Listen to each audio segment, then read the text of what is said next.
Hey everyone, this is Faiz and welcome to my channel. Right now, I am driving the all-new 2024 Tesla Model 3. This is the new redesigned one that Tesla just announced here in North America.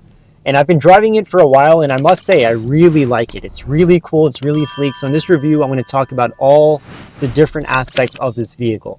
So first, let's talk about design, because that is the most prominent thing. There's this new slope roofline, which I think looks much better than the current Model 3 that's out there. And if you look at the headlights, they're much sleeker, more modern looking, definitely much more refined. And here's the current Model 3, as you can see. Right now, the Model 3 has these, almost looks like bug's eyes, and it has like this puffy look to it. And I was never really a fan of that. I like it when it's a little more angular like this. It's much sleeker and it's much more elegant. It almost kind of reminds me of like an Aston Martin, and it's much more sportier in comparison to the older Model 3. The side profile is pretty much the same, but now one of my favorite things about the design of the new Model 3 are the taillights. They're now incorporated into the tailgate as one piece.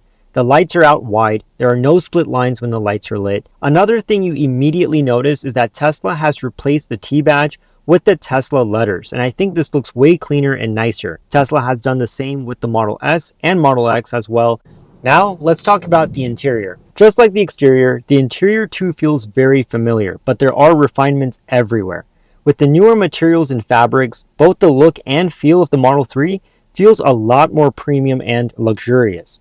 So, Tesla has added more sound-reducing materials throughout the cabin and has introduced more acoustic glass, both of which should keep out more road noise. If you've driven in the previous Model 3, it's loud in there. It's really loud. And it's not just the Model 3, it's also the Model Y. Whatever they've done is incredible because it's a quiet drive. So not only is it smooth, but it's also much quieter. You really have to drive this to really know what I'm talking about because this video won't do justice, but it's a quieter experience, which I'm enjoying. Okay, now let's go over the updated steering wheel. As you can notice, there's no stalks because now Tesla wants you to completely control everything from the screen. So if you've driven a Model S or Model X, then you probably know what I'm talking about. It's very simple. So all you have to do is you want to hit the brakes. And then when you hit the brake, it's going to give you the option to reverse or drive. So I want to reverse right now. And as you can see, it shows me this great view, and I'm now reversing from this parking spot. And of course, if I want to start driving forward, I just do that and I start driving forward. So this isn't something that is difficult at all. Once you start getting used to driving the Model 3, you're not even going to miss the stalks. All right, so one of the things that I want to talk about is this specific steering wheel, which is kind of different from my Model X. Layout of the steering wheel is pretty much the same, even though it's a yoke wheel on mine. But the buttons are pretty much the same, but those are capacitive buttons. So you're not actually clicking anything. These are not capacitive buttons. So if you want to have the blinkers, these are actual buttons that click. And of course, just like with any Tesla, you have a massive screen, now with thinner bezels, and right underneath it, you have a space to place your phones and have them charged wirelessly. All right, now let's take a look at the center console storage compartment. It's a little more stylish with new offset pull tabs and has plenty of space to store things.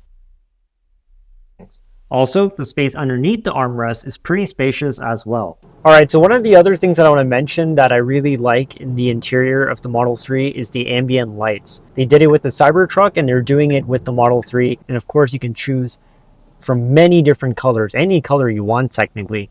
And it really personalizes the driving experience, in my opinion. It's something that I really hope they bring to the Model Y, the Model S, and Model X as well. Now let's take a look at the rear passenger side. Thanks to the tall side windows and a broad glass roof, it also feels pleasantly airy. That also gets you plenty of rear head and legroom, which is pretty much the same as the older Model 3.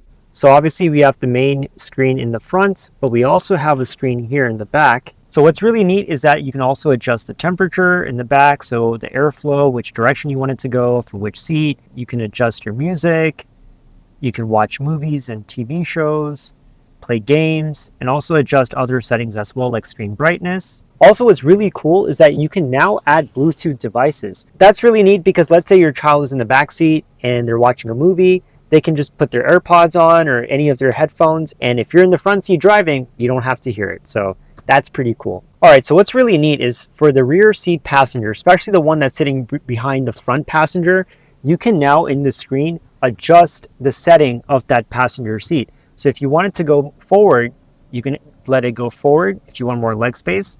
Now, obviously, you can have it go back as well.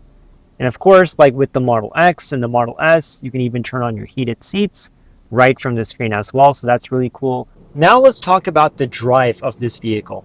So one of the things that I do want to mention is that when you first start driving this on a day-to-day basis, you're not going to feel a massive difference from the previous Model 3. The drive is very similar. So this is the dual motor version that I'm testing, and I must say that this new Model 3 has a relatively firm ride when you compare it to, for example, the Volkswagen ID.7. But the upside is that the Model 3 has impressive body control and the handling is pretty agile. So that allows the car to stay remarkably upright through turns while also generating plenty of grip. It's one of those things that I think you're going to really tell when you're like on a highway or something, because it is faster. The 0 to 60 of this dual motor Model 3 is 4.2 seconds, so it's really fast. But if you're looking for something that's vastly different from the Model 3, you're not going to get that. But the Model 3 alone was not a slouch. It's a really nice, decent car with a great drive. And of course, this takes it to another level. Day-to-day driving, once again, feels very similar to the current Model 3. All right, so now we're gonna really test how fast this car is. So I'm gonna go into the settings and it's currently in chill mode. That's how I've been driving it. So I'm gonna change the steering mode to sport and I'm gonna turn the acceleration to standard. All right, so now let's test how fast the speed is.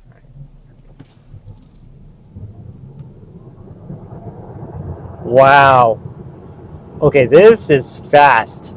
One thing I can immediately say is the 0 to 60 on this is much faster. It is a smaller car, right? So when I'm driving my Model X, for example, when I try to, drive really fast in that, you can kind of feel its weight, but because this is a much smaller and lighter car, it feels much faster. Next, let's take a look at the trunk and the front trunk. The previous Model 3 has 22.9 cubic feet of trunk space, and now with the new one, it's 24 cubic feet. So it's a small improvement. All right, so now let's take a look at the front trunk. All right, so let's open this up real quick. And here is the space, as you can see. And the front trunk is the same size with 3.1 cubic feet. All right, so let's close this back up. As for range, on a 100% charge, it's supposed to give you 341 miles. However, I have been charging it at 80% and got around 290 miles, which is pretty decent. All right, guys, so this basically wraps up my review on the all-new 2024 Tesla Model 3. I am so happy with what Tesla has done here. They literally took the Model 3, which was an already amazing car, and they took it next level by really refining it and modernizing this vehicle. I really like what they've done with the exterior design elements. I like what they've improved in the interior, and the overall drive is also much improved and better. I think this is a great vehicle, especially at the price that it starts at. I couldn't recommend this car enough. And especially if you're trying to get into the electric vehicle market, and if you've never driven an electric vehicle, I think this is a great one. It feels much more premium and luxurious. And I think overall, this is just a fantastic, forget EV, it's a fantastic car overall.